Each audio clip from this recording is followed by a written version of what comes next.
येशूच्या नावामध्ये आपणा सर्वांना सलाम. उपासना कार्यक्रमाच्या नवीन भागात आपले मनपूर्वक स्वागत.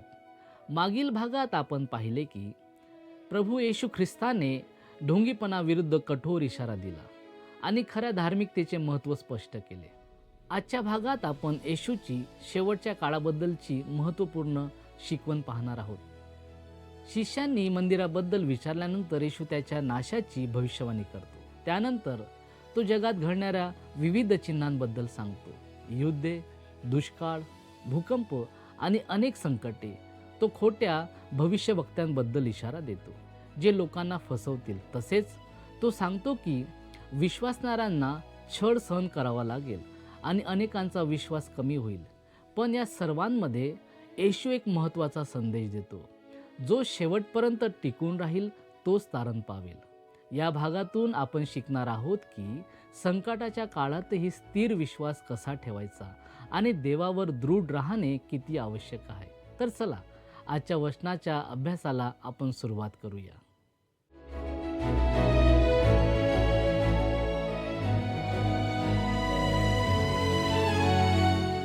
प्रभू येशू ख्रिस्ताच्या मधुर नावात आपणास सलाम. आपणा सर्वांचे उपासना कार्यक्रमामध्ये हार्दिक स्वागत. मागील कार्यक्रमात आपण मत्तय याच्या 23व्या अध्यायापर्यंत अध्ययन संपविले आहे. आज आपण पुढे जात असताना अध्याय 24 याच्या पहिल्या वचनापासून ते 13व्या वचनापर्यंत अभ्यास करणार आहोत. या अध्यायातील मुख्य विषय आहे शिष्य येशूला 3 प्रश्न विचारतात. येशू त्यांपैकी 2 प्रश्नांची उत्तरे देतो. युगाच्या शेवटाचे चिन्ह आणि स्वतःच्या पुन्हा येण्याविषयीचे चिन्ह. या शास्त्र भागात आपण जे उपविषय हाताळणार आहोत ते येणेप्रमाणे आहेत. पहिला विषय, येशू यरूशलेमच्या विनाशाची भविष्यवाणी करतो. दुसरा विषय, येशू शिष्यांच्या प्रश्नांची उत्तरे देतो. तिसरा विषय, येशू या युगाची वैशिष्ट्ये स्पष्ट करतो. आणि चौथा विषय, महासंकट काळाची सुरुवात आणि त्याची चिन्हे. मत्तय 24 आणि 25 हे अध्याय जी जैतुनाच्या डोंगरावरील प्रवचने म्हणून ओळखली जातात, या शुभवर्तमानातील 3 प्रमुख प्रवचनांपैकी शेवटची प्रवचने आहेत. त्यांच्या व्याप्तीमुळे, विषयांमुळे आणि उद्देशामुळे त्यांना प्रमुख प्रवचने असे संबोधले जाते. आता आपण येशू यरूशलेमेच्या विनाशाची भविष्यवाणी करतो हा विषय थोडक्यात अभ्यासणार आहोत. आपल्या प्रभूने आता धार्मिक पुढाऱ्यांचा निषेध केला आहे. त्याने यरूशलेमकडे पाठ फिरवली आहे आणि त्यांना सांगितले आहे की त्यांचे घर म्हणजे मंदिर आता ओसाड झाले आहे. यावेळेस आपण मत्तयाचं शुभवर्तमान 24वा अध्याय पहिले वचन वाचणार आहोत. मग येशू मंदिरातून बाहेर निघून चालला असता त्याचे शिष्य त्याला मंदिराच्या इमारती दाखवण्यास जवळ आले. प्रभू येशूने त्याच्या शिष्यांना सांगितले आहे की त्याचे राज्य पुढे ढकलले जाईल आणि मंदिर उद्ध्वस्त केले जाईल. अनेक इमारती मिळून ते मंदिर बनलेले होते. हेरोद ते मंदिर बांधत होता आणि बांधकाम अजून चालू होते. ते पांढऱ्या संगमरवरी दगडांपासून बनवलेले होते व ते अतिशय भव्य व सुंदर होते. येशूच्या या विधानाने शिष्य अस्वस्थ झाले, म्हणून ते त्याला त्या इमारती दाखवण्यासाठी त्याच्याकडे येतात. वाचूया आपण दुसरं वचन. तेव्हा येशू त्यांना म्हणाला, हे सर्व तुम्हाला दिसते ना? मी तुम्हाला खचित सांगतो, येथे चिऱ्यावर असा एकही चिरा राहणार नाही की जो पाडला जाणार नाही. हे सर्व तुम्हाला दिसते ना? शिष्यांना वाटले त्यांना ते दिसत आहे आणि त्यांनी त्याला देखील ते पाहण्याची विनंती केली. तुम्हाला खरोखरच हे दिसते का? हल्लीच्या समाजात विचार करण्यासारखा हा एक चांगला प्रश्न आहे. आपल्याला आपल्या सभोवतालचे जग खरोखरच दिसते का? आम्ही काश्मीर, मनाली आणि इतर अनेक सुंदर ठिकाणांना भेटी देतो. एकामागून एक सुंदर स्थळे पाहून आम्ही थक्क होतो आणि मग आम्हाला प्रश्न पडतो, खरोखरच आपण ही सुंदर ठिकाणे पाहत आहोत का? हे सर्व काही देवाच्या न्यायाच्या अधीन आहे. एक दिवस हे सर्व काही नष्ट होणार आहे. प्रियांनो, ही सर्व सांस्कृतिक केंद्रे, सुप्रसिद्ध शाळा, उंच इमारती आणि भव्य शहरे एक दिवस नाहीशी होणार आहेत. हे अशक्य वाटते आणि शिष्यांनाही तसेच वाटले. येशू पुढे म्हणतो, येथे चिऱ्यावर असा एकही चिरा राहणार नाही की जो पाडला जाणार नाही. त्याच्या पहिल्या विधानानेच ते हादरले होते, पण या शब्दांनी तर ते पूर्णपणे स्तब्ध झाले. इतिहास सांगतो की विलाप करायची भिंत विविध काळातील वेगवेगळ्या इमारतींच्या दगडांनी बनवलेली आहे. मंदिराच्या शिखर भागाजवळील उत्खननात असे दिसते की त्यात वेगवेगळ्या काळातील दगड वापरलेले आहेत. याचा अर्थ काय? याचा अर्थ एकही दगड दुसऱ्या दगडावर राहिला नाही. इसवी सन 70 मध्ये रोमी सेनापती टायटस याने शहर पूर्णपणे उद्ध्वस्त करून टाकले. त्यामुळे नंतर दगड वेगवेगळ्या ठिकाणांहून आणावे लागले. आज हे आपल्यासाठी इतिहास आहे, पण शिष्यांसाठी ते धक्कादायक होते. त्यांनी यावर विचार केला आणि मग ते येशूकडे 3 प्रश्न घेऊन आले. वाचूया आपण 3रं वचन. तो जैतुनांच्या डोंगरावर बसला असता शिष्य त्याच्याकडे एकांती येऊन म्हणाले, या गोष्टी केव्हा होतील आणि आपल्या येण्याचे व या युगाच्या समाप्तीचे चिन्ह काय हे आम्हाला सांगा. पहिली गोष्ट, या गोष्टी केव्हा होतील? जेव्हा एका दगडावर दुसरा दगड राहिलेला नसेल. दुसरा प्रश्न, आपल्या येण्याचे चिन्ह काय असेल? या प्रश्नाचे उत्तर 23 ते 51 या वचनांमध्ये आढळते. तिसरा प्रश्न, युगाच्या समाप्तीचे चिन्ह काय असेल? या प्रश्नाचे उत्तर 9 ते 22 या वचनांमध्ये आढळते. प्रभू येशू या 3ही प्रश्नांची उत्तरे देणार आहे आणि त्याच्या या उत्तरांना आपण जैतुनाच्या डोंगरावरील प्रवचन असे म्हणतो, कारण हे प्रवचन जैतुनाच्या डोंगरावरून करण्यात आले. आता आपण येशू शिष्यांच्या प्रश्नांची उत्तरे देतो हा विषय थोडक्यात अभ्यासणार आहोत. पहिला प्रश्न, या गोष्टी केव्हा होतील? म्हणजे एकही दगड दुसऱ्या दगडावर राहणार नाही. याचे उत्तर मत्ते शुभवर्तमानात दिलेले नाही. ते लूक शुभवर्तमानात आणि काही अंशी मार्क शुभवर्तमानात आढळते. कारण मत्ते हे स्वर्गाच्या राज्याविषयीचे शुभवर्तमान आहे. ते येशूला राजा म्हणून सादर करते.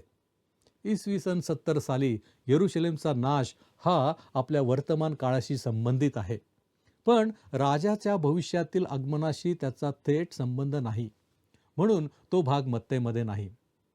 लूक शुभवर्तमानामध्ये प्रभू सांगतो की जेव्हा येरुशलेम सैन्याने वेढलेले दिसेल तेव्हा तिचा नाश जवळ आला आहे असे समजावे व लोकांनी पळून जावे, कारण ते सुडाचे दिवस असतील. खरोखरच येशू ख्रिस्ताचे शब्द ऐकणाऱ्यांपैकी अनेक जण इसवी सन 70 साली जिवंत होते, जेव्हा रोमी लोकांनी शहराला वेढा दिला आणि भयंकर विध्वंस केला, जो नबुखदनेसर राजाने केलेल्या नाशापेक्षाही भयंकर होता. अशा प्रकारे जैतुनाच्या डोंगरावरील प्रवचनाचा पहिला भाग पूर्ण झाला. त्यानंतर शिष्यांनी आणखी 2 प्रश्न विचारले. आपल्या येण्याचे चिन्ह काय आणि युगाच्या समाप्तीचे चिन्ह काय? प्रभू शिष्यांच्या प्रश्नांची उत्तरे त्यांच्या कालक्रमानुसार आणि तर्कसंगत क्रमानुसार देणार नाही. तो त्यांच्या शेवटच्या प्रश्नाचे उत्तर सर्वात आधी देतो आणि त्यांच्या दुसऱ्या प्रश्नाचे उत्तर सर्वात शेवटी देतो. येशू ज्या गोष्टीचा सर्वप्रथम विचार करतो ती म्हणजे युगाच्या समाप्तीचा किंवा जगाच्या शेवटाचा. जगाचा कधीही पूर्णपणे अंत होणार नाही. जुने जग नाहीसे होईल आणि त्या जागी एक नवीन पृथ्वी अस्तित्वात येईल. हे अगदी तुमची जुनी गाडी देऊन त्या बदल्यात नवीन गाडी घेण्यासारखे असेल. तुम्ही असे म्हणत नाही की माझ्यासाठी आता गाडी युगाचा अंत झाला आहे, माझ्याकडे आता गाडीच उरलेली नाही. तुमच्याकडे गाडी असतेच, कारण तुम्ही तुमची जुनी गाडी देऊन त्या बदल्यात नवीन गाडी मिळवलेली असते. आणि प्रभू येशू देखील जुन्या जगाची अदलाबदल करून त्या जागी नवीन जग आणणार आहे. जगाचा कधीही पूर्णपणे शेवट होणार नाही, परंतु एका युगाची मात्र समाप्ती होईल. आणि प्रभू येशूला प्रश्न विचारताना शिष्यांनी नेमका हाच शब्द वापरलेला आहे. ह्या जैतुनाच्या डोंगरावरील प्रवचनात ख्रिस्त जेव्हा आपल्या येण्याबद्दल बोलतो तेव्हा तो पृथ्वीवर परत येऊन आपले राज्य स्थापन करण्याबद्दल बोलतो. येथे ख्रिस्ती मंडळीचा काहीही संदर्भ नाही. युगाच्या समाप्तीला मंडळी स्वर्गात घेतलेली असेल आणि इस्रायल राष्ट्राचे शेवटचे दिवस असतील, तो येथे महासंकट काळाबद्दल बोलत आहे. आता आपण येशू या युगाची वैशिष्ट्ये स्पष्ट करतो हा विषय थोडक्यात अभ्यासणार आहोत. यावेळेस आपण वाचूया मत्तयाचा 24वा अध्याय आणि 4थं वचन. येशूने त्यांना उत्तर दिले, तुम्हाला कोणी फसू नये म्हणून सावध असा. तुम्हाला कोणी फसू नये म्हणून सावध असा. ही वाक्यरचना संपूर्ण युगाचे वैशिष्ट्य दर्शवते. येशू ही सूचना देतो कारण विशेषतः महासंकट काळात जेव्हा ख्रिस्त विरोधी प्रगट होईल तेव्हा मोठ्या प्रमाणात फसवणूक होणार आहे. प्रेषित पेत्र देखील पेत्राचं दुसरं पत्र 2 अध्याय 1 वचनामध्ये इशारा देतो की लोकातही खोटे संदेष्टे होते तसे तुमच्यातही खोटे शिक्षक होतील. ते विध्वंसक पाखंडी मते गुप्तपणे प्रचारात आणतील. ज्या स्वामीने त्यांना विकत घेतले त्यालाही ते नाकारतील आणि आपणांवर आकस्मिक नाश ओढून घेतील. आपल्याला खोट्या संदेष्टांविषयी चिंता करण्याचे कारण नाही. कारण आजच्या काळात जर कोणी भविष्यवाणी करू लागला तर आपण ख्रिस्ती लोक त्याला तात्काळ धुडकावून लावू शकतो, कारण संदेष्टांचा काळ आता राहिलेला नाही. तथापि आपण खोट्या शिक्षकांपासून मात्र सावध राहिले पाहिजे आणि आपल्या सभोवताली अशा शिक्षकांची संख्या खूप मोठी आहे. आपण त्यांची कसोटी पवित्र शास्त्राच्या आधारानेच घेतली पाहिजे. एका विमा कंपनीत महत्त्वाच्या पदावर कार्यरत असलेल्या एका महिलेने तिला एका खोट्या पंथाशी ओळख करून देणाऱ्या एका सदहेतू मैत्रिणीबद्दलचा अनुभव सांगितला आहे. आपल्या मैत्रिणीच्या चर्चला 1 वर्ष नियमितपणे गेल्यानंतर तिने आमचा पवित्र शास्त्र शिक्षणाचा कार्यक्रम ऐकला आणि त्यातील शास्त्रवचनांनी तिला त्या पंथातील त्रुटींची जाणीव करून दिली. त्यानंतर ती आणि तिचे संपूर्ण कुटुंब त्यांच्या परिसरातील एका चांगल्या चर्चमध्ये कसे जाऊ लागले हे तिने सांगितले आहे. प्रियांनो, आपण खोट्या शिक्षणापासून सावध राहिले पाहिजे. आजच्या काळात अशा शिक्षणाचा सर्वत्र सुळसुळाट झाला आहे. आपला प्रभू आपल्याला सावध करत आहे, तुम्हाला कोणी फसू नये म्हणून सावध असा. पुढे आपण जाऊया 5वं वचन. कारण पुष्कळ जण माझ्या नावाने येऊन मी ख्रिस्त आहे असे म्हणतील व अनेकांना फसवतील. या युगाच्या समाप्तीच्या सुमारास अनेक लोक स्वतःला ख्रिस्त असल्याचे भासवतील. असे लोक सध्याही आपल्यामध्ये अस्तित्वात आहेत. कोणी एका व्यक्तीने उत्तर कॅलिफोर्नियामध्ये एक पवित्र नगर वसवले होते आणि जगाच्या समस्या सोडवण्यासाठी आपल्याला कोणत्याही क्षणी वॉशिंग्टन DC येथे बोलावले जाईल अशी तो अपेक्षा करत होता. या भूतलावर कोठेही पवित्र नगरे अस्तित्वात नाहीत.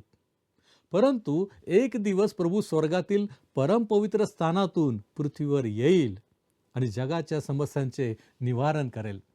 हे लक्षात ठेवणे आवश्यक आहे की सध्याही अनेक ख्रिस्त विरोधी लोक अस्तित्वात आहेत.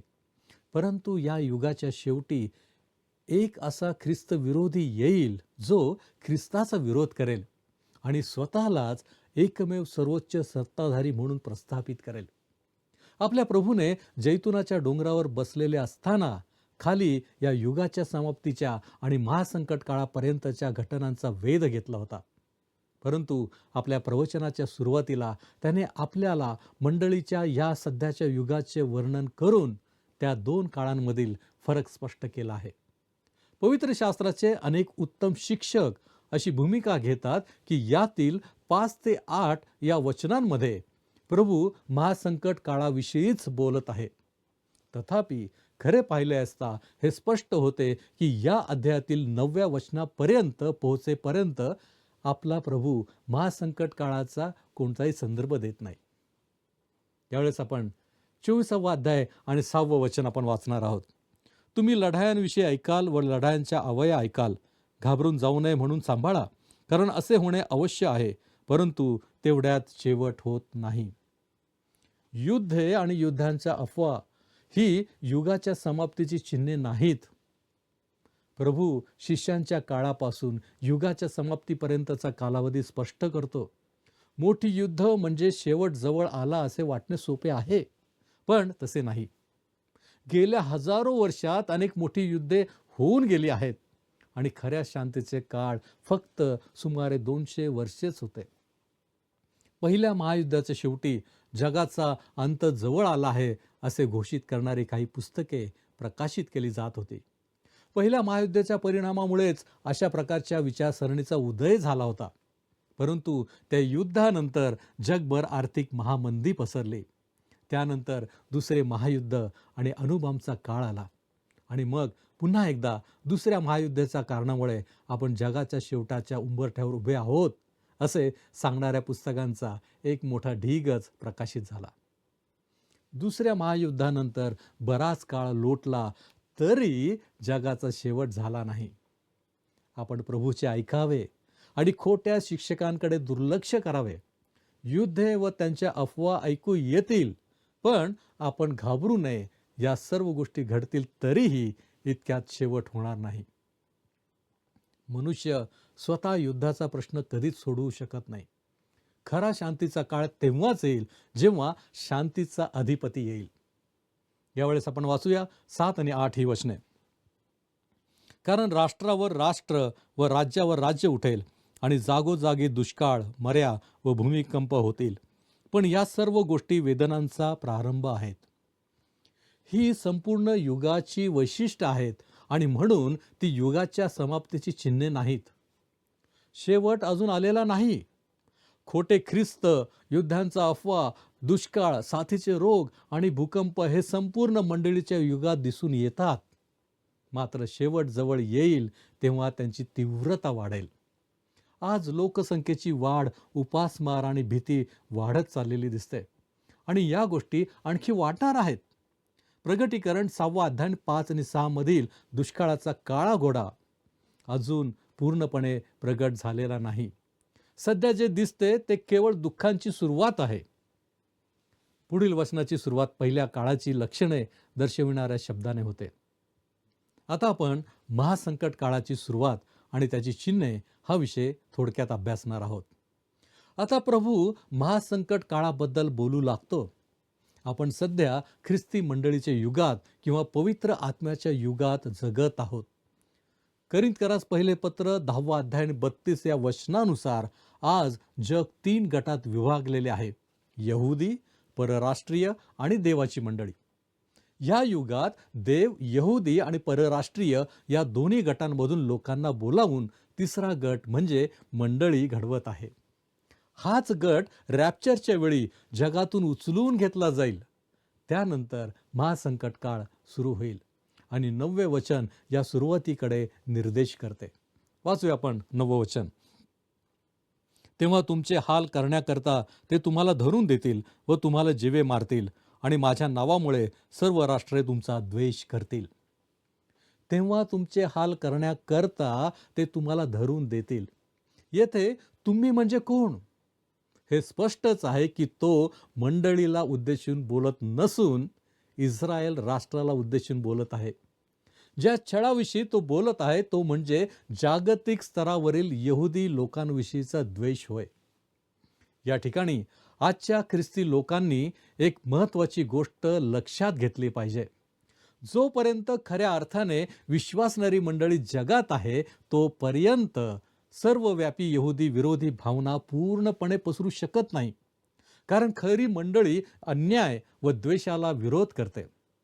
प्रभू येशूवर खरा विश्वास ठेवणाऱ्या कोणीही कोणत्याही लोकांविषयी मनात द्वेष बाळगू नये. ते ख्रिस्ती स्वभावाशी विसंगत आहे. यावेळेस आपण 10 आणि 11 ही वचने वाचूया. त्यावेळी पुष्कळ जण अडखळतील, एकमेकांना धरून देतील व एकमेकांचा द्वेष करतील. पुष्कळ खोटे संदेश उठतील व अनेकांना फसवतील. अगोदर पाहिल्याप्रमाणे मंडळीला खोट्या शिक्षकांपासून सावध करण्यात आले आहे, तर इस्रायलला खोट्या संदेष्टांपासून. त्यामुळे येथे मंडळी जगातून काढून घेतले गेल्यानंतर पुन्हा एकदा केवळ खोट्या संदेष्टांविरुद्धच सावधगिरीचा इशारा दिला गेला आहे. वाचूया आपण 12वं वचन. आणि अनिती वाढल्यामुळे पुष्कळांची प्रीती थंडावेल. हे एक तत्व आहे आणि जैतुनाच्या डोंगरावरील प्रवचनामध्ये अशी अनेक तत्वे आहेत जी आपण आपल्या आजच्या काळातही लागू करू शकतो.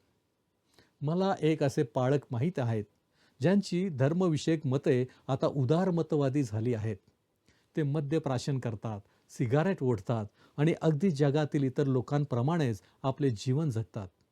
त्यांच्या चर्चमध्ये चालणाऱ्या पापमय वर्तणुकीची त्यांना पूर्ण कल्पना आहे, पण त्याविरुद्ध लढा देण्याचा त्यांचा कोणताही विचार नाही. पहा प्रियांनो, जेव्हा अधर्म वाढतो तेव्हा अनेकांची प्रीती थंडावते आणि युगाच्या समाप्तीच्या वेळी हे अधिकच खरे ठरेल. पुढील वचन काही लोकांना फारच धक्कादायक वाटेल. वाचूया आपण 13वं वचन. परंतु जो शेवटपर्यंत टिकून राहील तोच तरेल. प्रश्न असा आहे की शेवटपर्यंत टिकून कोण राहील? प्रकटीकरणाच्या पुस्तकात दिसते की देव काही लोकांना अगोदरच शिक्का मारतो, तेच शेवटपर्यंत टिकून राहतात. उत्तम मेंढपाळ आपल्या मेंढरांना शेवटपर्यंत सुरक्षित नेतो. तो जितक्या मेंढरांपासून सुरुवात करतो तितक्याच मेंढरांना शेवटपर्यंत सुरक्षित नेतो. कोणी विचारतो, अमुक व्यक्ती चर्चमध्ये सक्रिय होती पण आता पापात आहे. त्याचे तारण झालेले आहे का? या प्रश्नाचे ठाम उत्तर देता येत नाही. काळच काय ते ठरवेल. डुक्कर शेवटी चिखलातच जाऊन लोळते, पण उधाळा पुत्र वडिलांच्या घरी परत येतो. पेत्राचे दुसरं पत्र 2 अध्याय आणि 22 वचन सांगते की अंग धुतलेली डुकरीन गाळात लोळण्यास परतते. खरा विश्वासणारा काही काळ भटकू शकतो, पण शेवटी परत येतो, कारण त्याच्याकडे उत्तम मेंढपाळ आहे जो शेवटपर्यंत टिकून राहील, तोच तरेल. प्रियांनो, आज आपण येथेच थांबत असताना विचार करूया की आजचे मार्गदर्शन आमच्यासाठी कोणत्या बाबतीत पूरक आहे. काय आमचे जीवन देवाने नेमून दिलेल्या मार्गावर दृढ आहे, की आम्ही इतर लोकांप्रमाणे जगी गोष्टी करीत आहोत? आमचा महान मेंढपाळ आम्हाला सुरक्षित ठेवण्याचा प्रयत्नात आहे, परंतु प्रश्न आहे की काय आम्ही त्याची वाणी ओळखली आहे? विचार करा आणि आपले जीवन सुरक्षित करण्याचा प्रयत्न नक्की करा. परमेश्वर आपणास या विषयामध्ये अधिक सहाय्य करो. यावेळेस आपण प्रार्थना करू. आमच्यावरती प्रीती करणाऱ्या आमच्या महान मेंढपाळा, तुझ्या नावाला धन्यवाद देतो बापा. खरोखर परमेश्वरा, तू आमचा महान मेंढपाळ आहेस, आमची काळजी घेणारा प्रभू आहेस. तू आम्हाला सोडत नाहीस, तू आम्हाला टाकत देखील नाहीस. सातत्यानं तू आमचा सांभाळ करतोस, तू आम्हाला सुरक्षित ठेवतोस, आमच्या जीवनामधल्या सर्व समस्या तू दूर करतोस. एवढंच नव्हे तर प्रभूजी, शेवटच्या काळामध्ये काय होणार आहे हे देखील तुझ्या वचनांमध्ये तू आमच्यासाठी लिहून ठेवलेलं आहेस. यासाठी की प्रभूजी, आम्ही या गोष्टी समजून घ्याव्यात आणि आम्ही तुझ्या दिशेने मार्गक्रमण करावं. प्रभूजी, तू आम्हाला क्षमा कर. कदाचित आम्ही अजूनही तुझ्यापासून दूर आहोत, परंतु बापा, जो मार्ग तू आमच्यासाठी सिद्ध केलेला आहेस, ज्याच्याद्वारे खऱ्या अर्थाने आम्हाला तारण प्राप्त होते, त्या तारणाच्या मार्गावरती तू आम्हाला दृढतेने ठेव आणि आमच्या जीवनाच्याद्वारे तू गौरविला जा. प्रभूजी, आम्ही तुझे उपकार मानतो. तू आमच्याबरोबर आहेस. तारणारा प्रभू येशू ख्रिस्त याच्या गोड आणि गौरवी नावात ही प्रार्थना विनंती करतो, म्हणून तू ऐक. आमेन. प्रभूची कृपा आपणाबरोबर सदैव असो.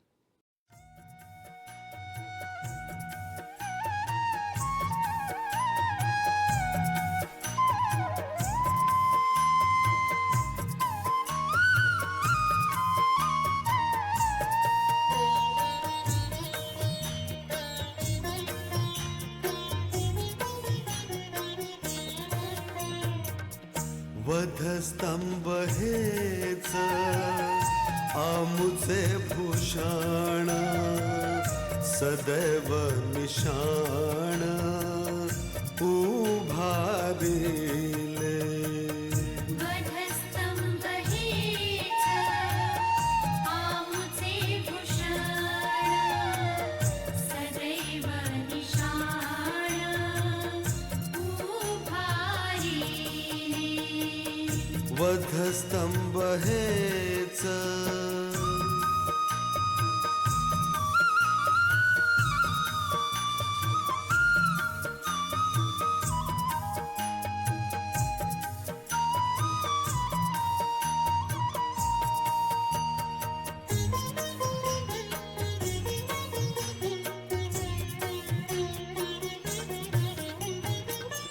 जगाच्या कल्याण तनुमानी जीव वाहिला सदैव.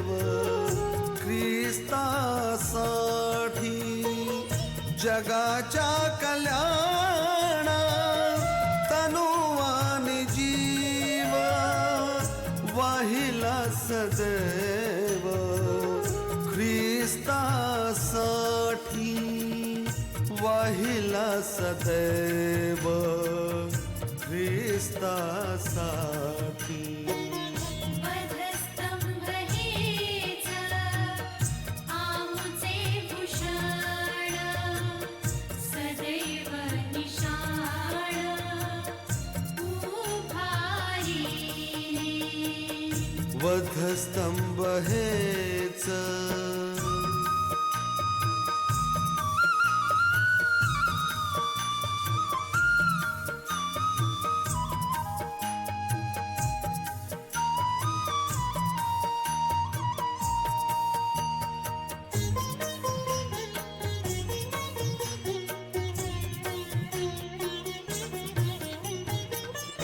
दास माढे आम्ही कधी न संतप्त सदाचेच तृप्त ख्रिस्त शिष्य दास माढे आम्ही कधी न संतप्त सदाचेच तृप्त ख्रिस्त शिष्य सदाचेच प्रियांनो, आजच्या भागातून आपण शिकलो की शेवटच्या काळात अनेक संकटे आणि आव्हाने येतील, पण त्यामध्ये आपला विश्वास दृढ ठेवणे अत्यंत महत्त्वाचे आहे.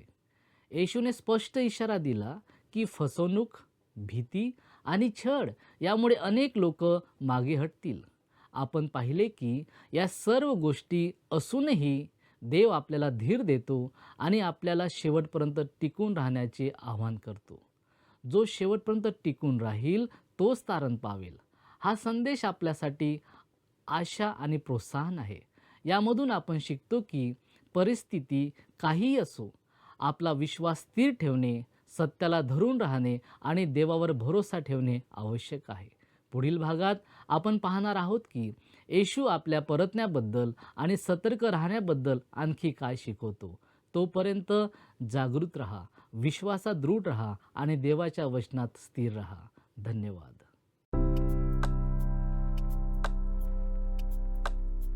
मागील कार्यक्रमातील प्रश्नाचे उत्तर आहे पर्याय सी. शपथांबाबत चुकीची शिकवण देणारे परुषी होते.